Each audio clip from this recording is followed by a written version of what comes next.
प्रतिक्रिया दे दी, लेकिन अब सदन में काफी हंगामा इसको लेकर देखने को मिला। मल्लिकार्जुन खड़गे ने कहा ये सब कुर्सी बचाने के लिए जो बजट है वो लाया गया है। इंडिया ब्लॉक काफी इस पर हंगामा कर रहा है, क्या आपकी प्रतिक्रिया है? देखो, उनको विपक्ष को भी बिल्कुल ठीक है, उनकी बात ठीक है कि उन राज्य को ज्यादा पैसा दिया गया जो राज्य भारत सरकार को सपोर्ट कर रहे हैं। लेकिन हम उससे अलग बात करते हैं। बिहार भी सबसे पिछड़ा क्षेत्र है। बिहार में मंडियां नहीं है, बाजार समिति वहां पर खत्म कर दी गई।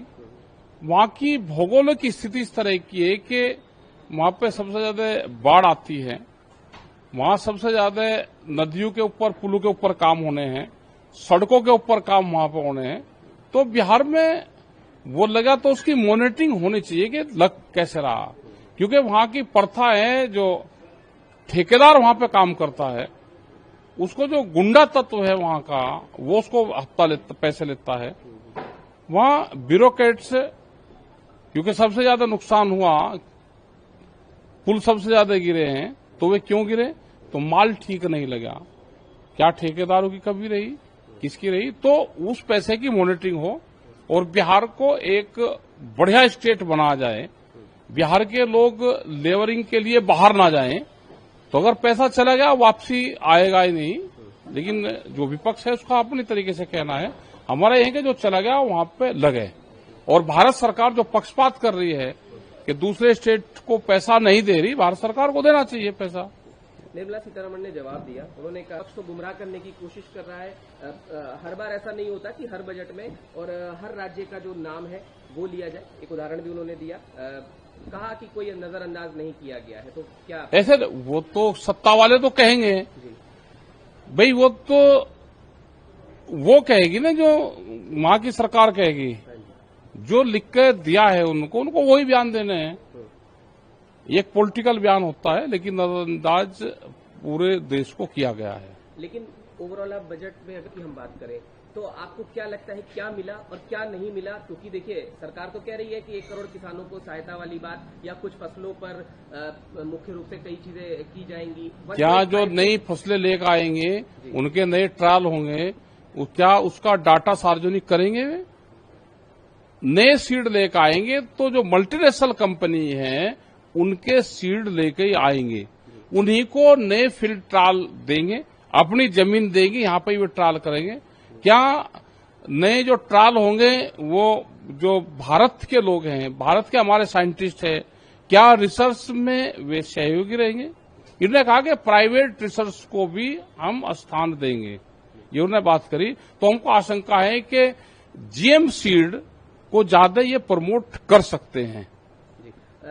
मैं एक बयान आपको बताता हूँ ने इस पर क्या कहा है। उन्होंने कहा, हम सभी किसानों के लिए एमएसपी, किसानों को, गरीबों के लिए पैकेज की मांग कर रहे थे, लेकिन यह सरकार उन लोगों को पैकेज दे रही है जो सरकार चला रहे हैं। ऐसा नहीं है कि हम राज्यों को विकास के लिए पैकेज दिए जाने के पक्ष में नहीं है, लेकिन अन्य राज्यों के साथ भी समझौता नहीं किया जाना चाहिए था। 5,000 की सिर्फ नौकरी दे रहे हैं, सरकारी कर्मचारी 8वें वेतन आयोग को लागू करने की मांग कर रहे हैं। ये सभी पर ये बिल्कुल ठीक बात है उनकी।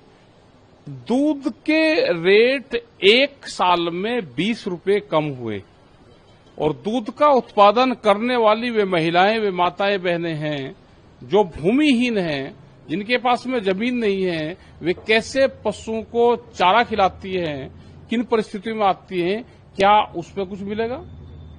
वो नहीं मिलेगा। क्या हेल्थ के ऊपर कोई देश की पॉलिसी है? क्या एजुकेशन के ऊपर पॉलिसी है?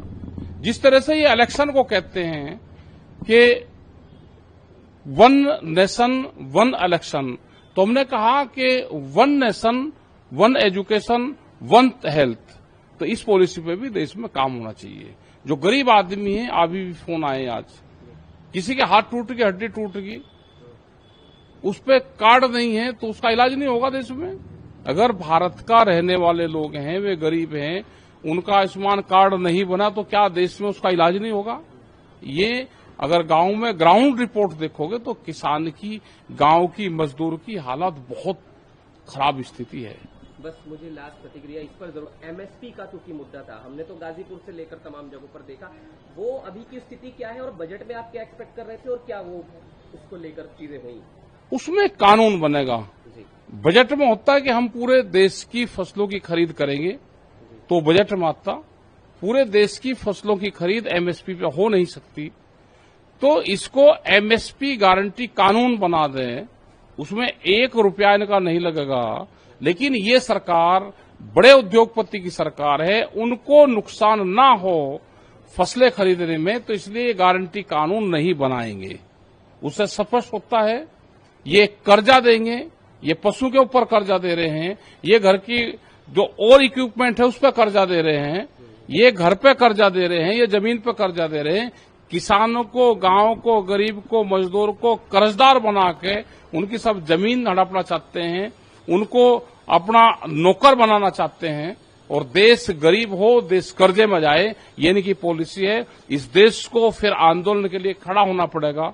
इस देश को बचाना है तो ये देश बाबा भीमराव अम्बेडकर के संविधान से बचेगा, ये देश आंदोलन से बचेगा। उसके लिए फिर इस देश की जनता को खड़ा होना पड़ेगा।